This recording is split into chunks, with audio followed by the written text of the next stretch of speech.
WTVN News Leader 9. Sponsored by Montlick and Associates, Columbus Injury Attorneys. The state of Alabama embroiled in controversy tonight as 3 top elected officials are under the microscope. The latest battle Chief Justice Roy Moore is facing coming up. Also across the river back here in Georgia, the race for the sheriff in Muskogee County is heating up after another candidate files legal action. And we enjoyed sunny skies and warmer temperatures out there for today. How's that Mother's Day looking? I'll look at that forecast coming up. Good evening, everyone. Thanks so much for joining us on this Saturday night. I'm Rosalind Giles. We start with breaking news tonight. Officials are on the scene of a warehouse fire in Chambers County, Alabama. The fire is at Knopf Fiberglass plant in Lynette. Multiple fire stations are working to get the fire under control. We are working to get more information. We do have a crew on the scene, and we'll bring you the very latest as more information is made available. As 3 top elected officials in Alabama face scandal and accusations, the state's Chief Justice Roy Moore has been suspended. Governor Robert Bentley is also under investigation amid allegations he spent state money on a former top aide, and Speaker Mike Hubbard is accused of ethics violations. News Leader 9's Jose Zozaya joins us now in studio with a breakdown of what led to the Chief Justice's suspension. Jose? Well, Rosalind, the justice's suspension comes after the Alabama Judicial Inquiry Commission recently filed ethics charges against Moore. In January, the Southern Poverty Law Center and several other groups filed their own ethics complaints, claiming Moore ordered probate judges to not issue same-sex marriage license for those couples. Now, on April 27th, Moore held a press conference stating he hadn't violated any judicial ethics and that complaints lodged by the SPLC and other groups are beyond the Inquiry Commission's jurisdiction. Now that the state commission has actually filed charges, Moore will face a trial in front of the Alabama Court of the Judiciary. Moore, in fact, released a statement on his Facebook page saying, quote, "We will fight this agenda vigorously and expect to prevail." Back to you, Rosalind.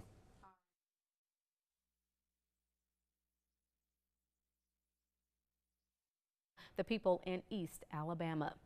A Muskogee County candidate for sheriff is fighting back after being disqualified to run for office. Mark LaJoy filed an appeal yesterday in Superior Court. LaJoy's attorney, Mark Shelnut, says they're hoping a judge will reverse a decision by the Board of Elections to disqualify his client. 3 other candidates, Pam Brown, Robert Smith, and Donna Tompkins, have also been disqualified for allegedly not filing documents on time. Incumbent John Darr is running as an independent, that is, in November. Early voting in Muskogee County off to a slow start this year. That's according to elections managers. So far, 1,600 voters have cast ballots since Monday, the first day of early voting. The elections manager also tells us low voter turnout is normal for local elections, but since this is a presidential election, voter turnout is expected to increase significantly. Early voting is going on at the Citizen Service Center on Macon Road every day from 9 until 4 in the afternoon until May 20th. Well, a picture-perfect day despite the cool start to your morning. Greg Majeski is here with us on this Saturday with more on your forecast. Hey, I know I got out and I enjoyed it. Did a couple of laps around Lake Bottom. It's been just a beautiful day, and looking at the satellite and the radar imagery together, not a cloud to be seen, nothing on the radar, and things warmed up nicely out there for today. Abundant sunshine, temperature right around 80 degrees right now. Notice the relative humidity still down a bit at 32%, but the dew point's starting to climb up, now sitting at about 48 degrees. So starting to see some slow changes here. 80 degrees as well up into Birmingham and Atlanta, 81 in Vidalia, and 82 down in Dothan. So everybody across Alabama and Georgia looking at a great day. Lots of clear skies out there, and that'll continue to be with us here for tomorrow as well. So as we take a look at that forecast here, as temperatures will drop down into the upper 50s for the overnight hours. Now coming up next, we'll take a look at your Mother's Day forecast as well as the new work week ahead. All right, Greg, thank you. We'll check back in with you a little bit later. Now, last night we hosted our evening broadcast from Riverfest. Day 2 kicked off today, and our Andrew McDevitt has all the details.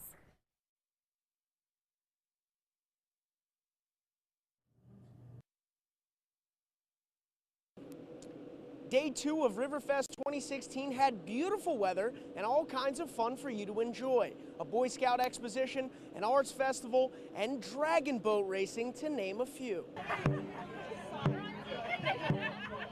Day 2 kicked off at around 9 o'clock with the first of 18 Dragon Boat races.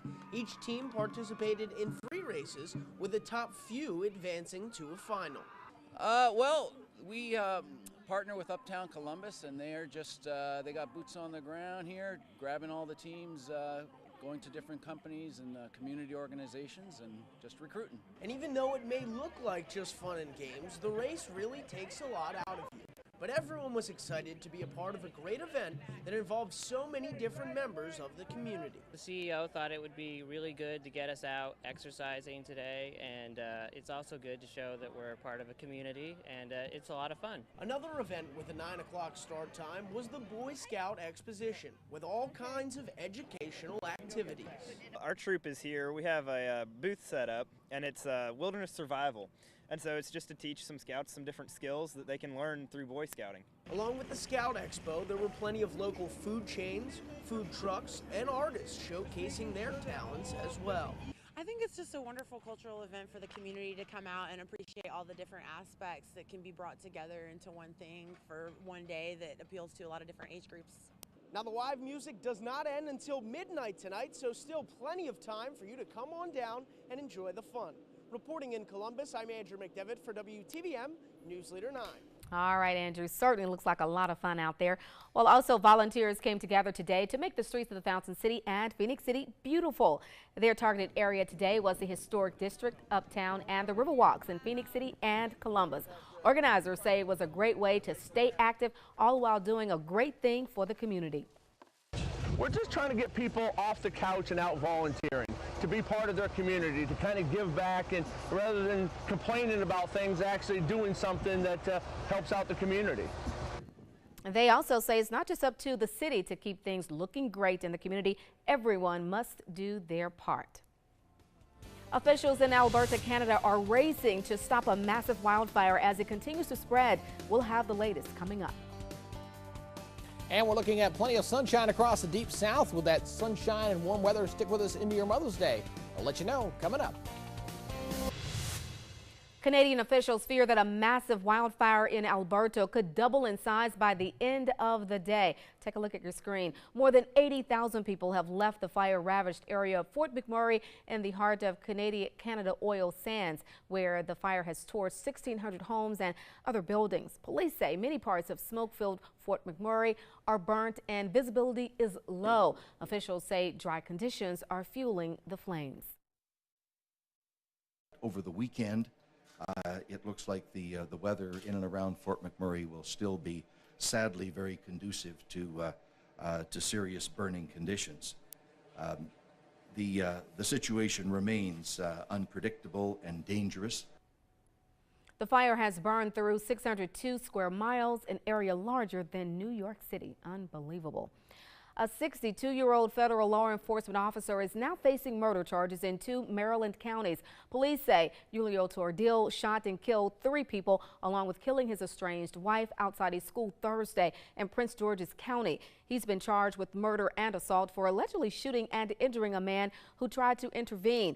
A day after his wife's killing, at least 3 others were also wounded.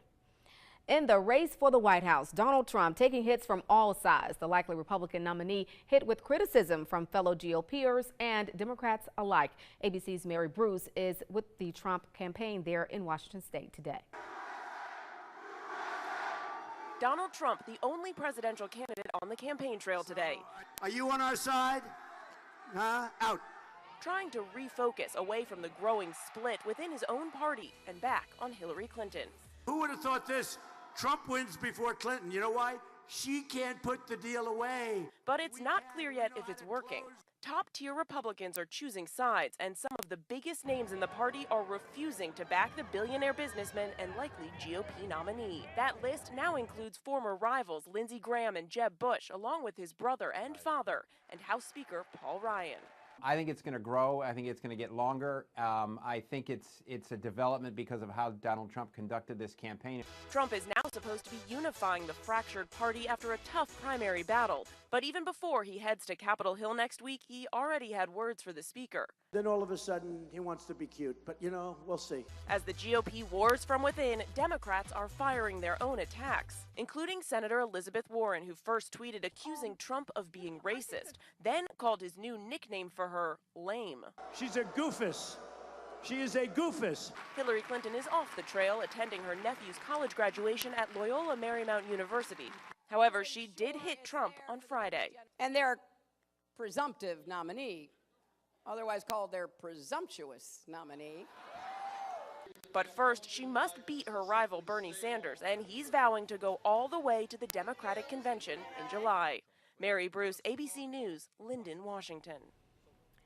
President Barack Obama delivered the commencement address at Howard University today. He called on students at the historically black college to participate in the political process. Mr. Obama told them their plan for the future should include voting. He received an honorary Doctor of Laws degree from the university. Given the current state of our political rhetoric and debate, let me say something that may be controversial, and that is this. America is a better place today than it was when I graduated from college. President Obama is set to speak May 15th at Rutgers University in New Brunswick, New Jersey, and June 2nd at the U.S. Air Force Academy in Colorado Springs, Colorado. Tonight, the Powerball drawing for the $415 million jackpot will be held. Its 9th largest potentially payout in U.S. history. The payout increased again after no winning tickets were sold for Wednesday's Powerball. There have been 18 drawings in a row with no winner. It is getting bigger and bigger, Greg. Yeah, and I got to go make sure I get me a ticket. I'm sure you will. I got to get at least one. If you win, will you share? Wrong answer. Well, hey, let's talk about the weather. Boy, great today. It was gorgeous. I had to go out and walk in this. It was just absolutely beautiful. And if you didn't get outside, shame on you. It was just a beautiful day out there. And I think we're going to do it again tomorrow, although it will be a little bit warmer. Okay, sounds good. All right, let's go ahead and take a look at what's trending with that forecast. Remember, as always, you can follow us on Facebook, Twitter, and on Instagram as we're looking at a pretty good-looking day ahead for your Mother's Day, although it'll be a bit warmer outside. There's a chance of a few storms coming in as we head toward Tuesday and Wednesday toward the middle of the week, and then temperatures will also be running a bit above average. Looking at the current readings, these are right where they're supposed to be for this time of year, pretty close to it. 80 degrees in Columbus, 82 in LaGrange, and 82 degrees in Reynolds, and everybody across Alabama and Georgia nearly a perfect. Got to give it a 10 for today, folks. Great day. 80 up in Atlanta, 80 in Montgomery, and 83 degrees over into Huntsville. We're seeing all the clear skies as complements of high pressure. High pressure is that sinking air, keeping the clouds at bay, and a very great day across our region. And there's the high pressure sitting over Louisiana right now. A few storms up here causing a little bit of severe weather here across portions of Illinois, and some active weather back over here toward Colorado and getting over toward Kansas. But we'll stay pretty much high and dry, thanks to that high pressure straight into tomorrow. Look at the warmer air back out toward the west. 93 in Lubbock right now, even 83 up in Kansas City. So some of this warmer air is going to kind of move into the southeast and warm things up, and you'll notice it tomorrow. Now, as we take a look at Futurecast, we'll put this into motion. High and dry for today, looking pretty good, and into tomorrow, looking great throughout the day on Sunday for Mother's Day. And then on Monday, you might notice a few more clouds in here, but no rainmakers. That's the good news. I can't promise that in the Tuesday, though. Look what happens by Tuesday afternoon. Frontal system gets closer toward us, and we'll get a few scattered showers and thunderstorms in here on Tuesday, and that chance will probably linger as that system will probably stall across the southeast and keep a scattered chance of storms in the forecast.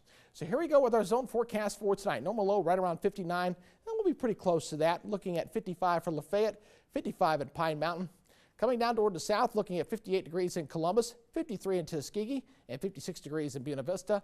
And the southern zone's also looking pretty good here, as we'll see a double nickel 55 for Eufaula and Lumpkin, and 56 degrees in Dawson. So a quiet night, lots of clear skies, and should be a great day for tomorrow for Mom. Mother's Day forecast, bringing it down for you here, and I love this graphic. A lot of sunshine, looking for a high temperature around 86 degrees, normal high around 82, so just a little bit above average. And those above normal temperatures, they're going to stick around for the entire 7-day. Notice that we'll see temperatures into the middle to upper 80s as we head toward later in the week, and that'll also continue straight into the following weekend. But the rain chances for the most part are going to be fairly limited, so you just might need to keep that umbrella handy for maybe a pop-up storm later in the week. Hey, we'll take it. Not bad at all. Not bad at all. All right. Thank you, Greg. Well, model yourself a mint julep and don your most extravagant hat. It's the Kentucky Derby time. The most exciting 2 minutes in sports takes place at Churchill Downs in Louisville, Kentucky at the odd time of 6:34 p.m. Saturday night. Well, 22 horses are competing in this 142nd running of the Derby. The overwhelming favorite to win is a horse named Nyquist. It's a 3-year-old colt from Kentucky. As of yesterday morning, his odds to win stood at 3-1. Good luck. Well, coming up, it's a big day for 2 local teams as they take home a state championship. Paul has more on that ahead. Plus, the Columbus Lions look to continue their dominance tonight against the Savannah Steam. More on what it will take for them to stay undefeated. And Auburn both overcome some big obstacles. We'll find out what they are coming up.